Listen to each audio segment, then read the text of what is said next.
الحمد لله وكفى وسلام على حبيبه المصطفى أما بعد فأعوذ بالله من الشيطان الرجيم بسم الله الرحمن الرحيم سبحان الذي أسرى بعبده ليلا من المسجد الحرام إلى المسجد الأقصى الذي باركنا حوله لنريه من آياتنا إنه هو السميع البصير صدق الله مولانا العظيم۔ بارگاہ رسالت معاب صلی اللہ علیہ وسلم میں درود پاک کا ہدیہ پیش کریں۔ اللہم صلی علی سیدنا مولانا محمد معدن الجود والکرم وآلہ واصحابہ الکرام وابنہ الکریم وبارک وسلم صلاة دائمة سرمدا ابدا۔ عزیزان گرامی وقار، جن حالات میں آج ہم جمعہ کی نماز ادا کرنے آئے ہیں، دنیا بھر میں قبل اول بیت المقدس کے معاملے کو لے کر ایک عجیب ماحول پیدا ہو چکا ہے۔ دنیا دو دھڑوں میں تبدیل ہے آج، اور یقیناً کیوں نہ اثر کرے کہ میرے آقا صلی اللہ تعالی علیہ وسلم نے ارشاد فرمایا، بیت المقدس جس زمین پر آباد ہے، حضور پاک صلی اللہ علیہ وسلم کے فرمان علی شان کا مفہوم ہے سید البقاع، یعنی زمین کا جو سردار علاقہ ہے وہ بیت المقدس کا علاقہ ہے۔ مسجد اقصی جہاں پر آباد ہے اس کو سید البقاع کہا گیا ہے، اور یہ بھی روایت میں ملتا ہے سید الصخرہ، گنبدوں میں اگر کوئی سردار گنبد ہے تو وہ بیت المقدس کے لیے کہا گیا ہے۔ اور قرآن نے یہ فرمایا الذی بارکنا حولہ، مسجد اقصی کے متعلق فرماتا ہے رب تعالی کہ وہ مسجد اقصی جس کے ارد گرد ہم نے برکتیں رکھی لنریہ من آیاتنا، تاکہ ہم اپنی نشانیاں انہیں دکھائیں۔ تو یہ اللہ تبارک و تعالیٰ کی اس مقدس سرزمین جس کو ارض مقدس کہا گیا ہے، نام ہی میں مقدس موجود ہے، اور یہ آج سے نہیں بلکہ روایت میں ہے خانہ کعبہ کی تعمیر کے فوراً بعد حضرت ابراہیم علیہ السلام نے بیت المقدس کی تعمیر فرمائی، اور ہزاروں انبیاء اکرام علیہ السلام کا وہ قبلہ رہا، اور وہ ان کی مرکز عبادت بھی رہا، اور ایک نہیں تقریباً 30,000 کے قریب انبیاء اکرام علیہ السلام مسجد اقصی کے ارد گرد دفن ہیں، آرام فرمائیں۔ جہاں اللہ کا ایک ولی دفن ہوتا ہے وہ برکت کی جگہ ہے، اور جہاں 30,000 نبی دفن ہوں، اور وہ بھی اولو العزم پیغمبر حضرت ابراہیم علیہ السلام، حضرت اسحاق علیہ السلام، حضرت یعقوب علیہ السلام، حضرت موسیٰ علیہ السلام، حضرت زکریا علیہ السلام، یہ سب وہ انبیاء کرام علیہ السلام ہیں جو رسولان اعظام بھی ہیں، شریعت والے ہیں۔ یہ سب بیت المقدس کے ارد گرد ہیں، یہاں پر کچھ بھی اثر ہونا پوری دنیا پر بھی اس کا اثر پڑتا ہے۔ اور آج ہم دیکھ رہے ہیں جو حالات پوری دنیا میں پیدا ہوئے ہیں، اور چاہے وہ یورپ ہو کہ امریکہ ہو، افریقہ ہو کہ رشیا ہو، عرب ممالک ہو کہ ہند ہو، ان سب کو کچھ نہ کچھ کہنے کی آج ضرورت پیش آ رہی ہے۔ کیوں؟ اس لیے کہ وہ ایسا سینٹر ہے، ایسا تقدس ہے وہاں پر جس میں پوری دنیا انوالو ہو ہی جاتی ہے، اور برسوں سے لے کر وہ جنگ کا میدان رہا۔ اور حضور پاک صلی اللہ تعالیٰ علیہ وسلم نے بیت المقدس کے لیے کیا فرمایا؟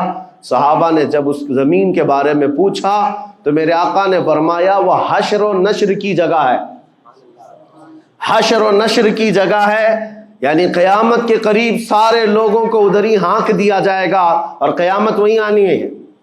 حشر و نشر کی جگہ ہے، حضور پاک صلی اللہ تعالیٰ علیہ وسلم نے فرمایا، اور فرماتے ہیں میرے آقا ہو سکے تو تم جا کر اس میں نماز پڑھ لو، اس لیے کہ اس کی ایک نماز دوسری مسجدوں کی 1000 نمازوں سے افضل ہے۔ یہ مسجد اقصی کے متعلق میرے آقا صلی اللہ علیہ وسلم کا فرمان علی شان ہے۔ پھر صحابہ اکرام نے پوچھا کہ اگر کوئی جا نہ سکے میرے آقا بیت المقدس اور نماز پڑھنے کی اس کو استطاعت نہ ہو وہاں جا کر تو کیا کرے؟ حضور اکرم صلی اللہ علیہ وسلم نے فرمایا کم از کم تیل کا ہدیہ تو بھیج دے تاکہ وہاں چراغ جلانے کے کام آئے۔ یہ حدیث پاک میں ابن ماجہ کی حدیث ہے۔ نبی کریم صلی اللہ تعالیٰ علیہ وسلم کے اس فرمان علی شان کے مطابق میں آج آپ تمامی حضرات سے یہ گفتگو کرنا چاہوں گا کہ میرے عزیزوں، یہ صرف فلسطین اور اسرائیل کا مسئلہ نہیں ہے، یہ اسلام اور کفر کا مسئلہ ہے، اور پوری دنیا کے لیے ہے، پوری دنیا کے لیے اگر وہ حقیقت کی نگاہیں رکھتی ہیں، چاہے وہ کسی بھی قوم سے وابستہ ہو، چاہے وہ کوئی بھی دین اور دھرم سے تعلق رکھتے ہو، میں ان سے کہتا ہوں اگر اینک تمہارے اوپر جھوٹ کی نہیں پڑی ہے تو آنکھیں کھول کر دیکھ لو ظلم اور بربریت کس جگہ ہے اور حق کے لیے لڑنے والے کون ہیں۔ یہ ہر ایک منصف مزاج آدمی بھی آج پہچان سکتا ہے کہ کون نہتہ مارا جا رہا ہے اور کون سپر پاور طاقت پر کھڑے ہو کر اپنے مظلوم ہونے کا دعویٰ کر رہا ہے۔ ہر دنیا کا انصاف پسند آدمی آج بول سکتا ہے، لیکن یہ دور بھی امتحان کا ہے۔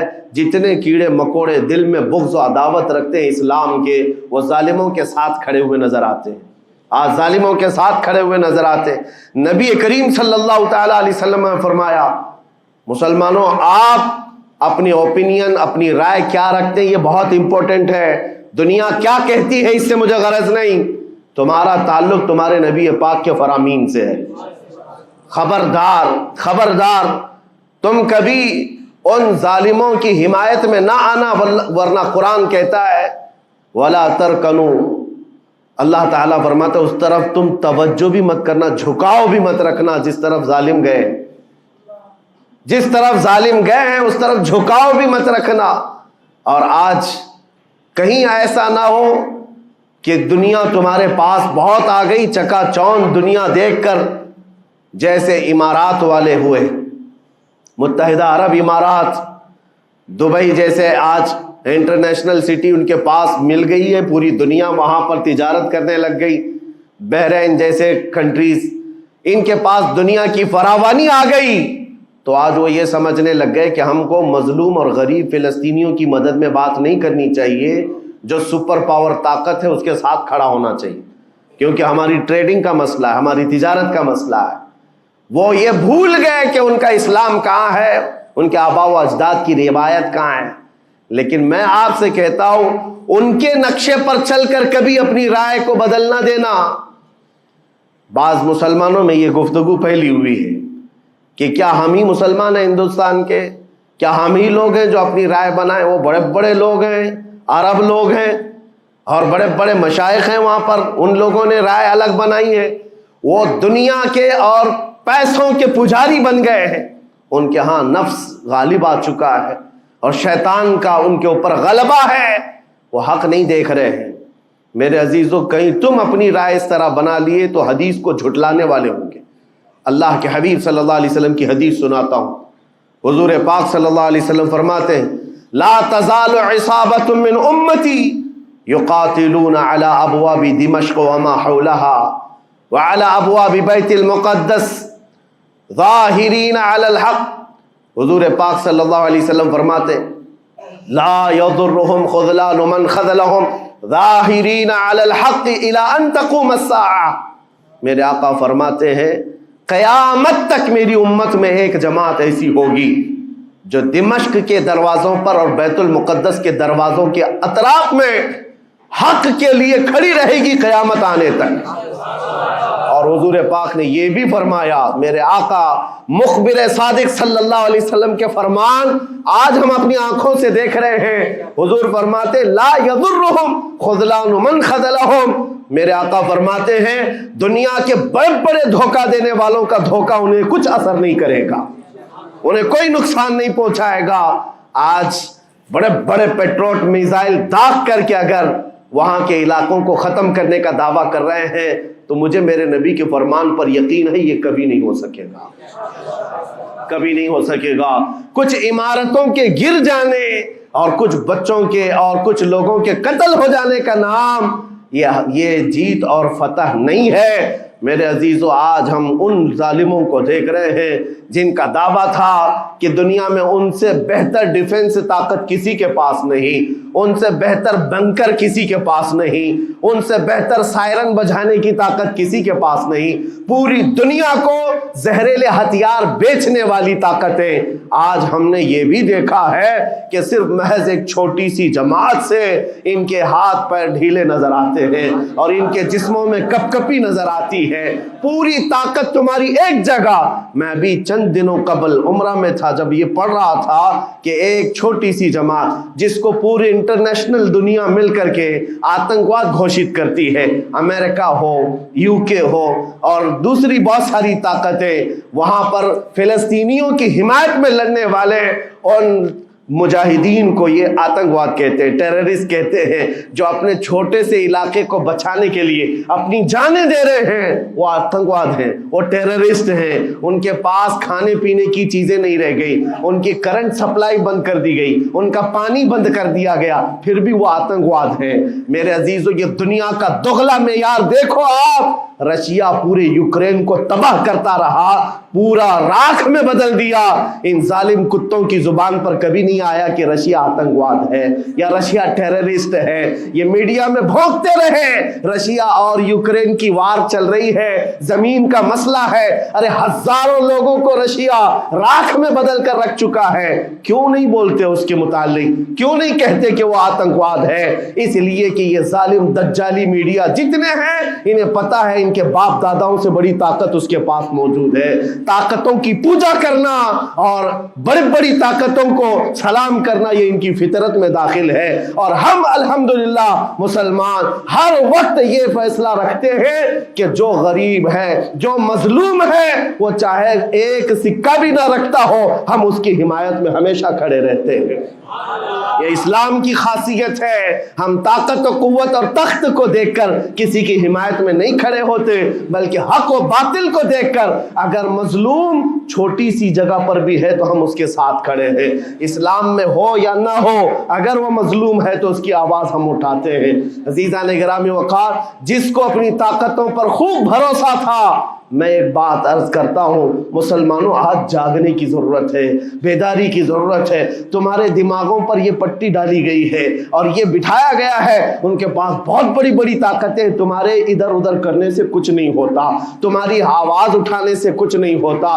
رب تبارک و تعالیٰ نے تمہیں یہ ظاہر کر دیا کہ میں ابھی پڑھ رہا تھا اس چھوٹے سی علاقے میں, غزہ پٹی میں, بڑی بڑی دنیا کی 4 تنظیمیں, خفیہ خبر رساں ایجنسیاں موجود ہیں جو ان کی خفیہ خبریں ہر وقت پہنچاتی ہیں. وہ اسرائیل کی بھی ہے, امریکہ کی بھی ہے, اور سعودی عرب کی بھی ہے, اور ایجپٹ کی بھی ہے.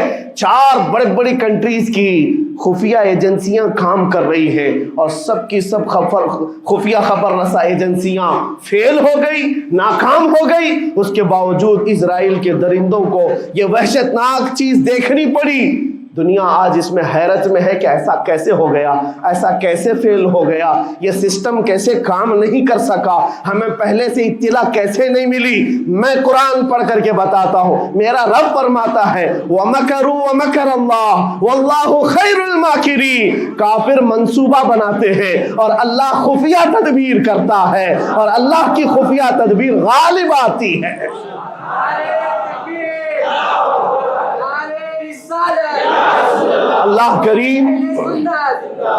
اللہ کریم جب خفیہ تدبیر فرماتا ہے, سارے سسٹم فیل ہو جاتے ہیں, دنیا کی طاقتیں ہیچ ہو جاتی ہیں.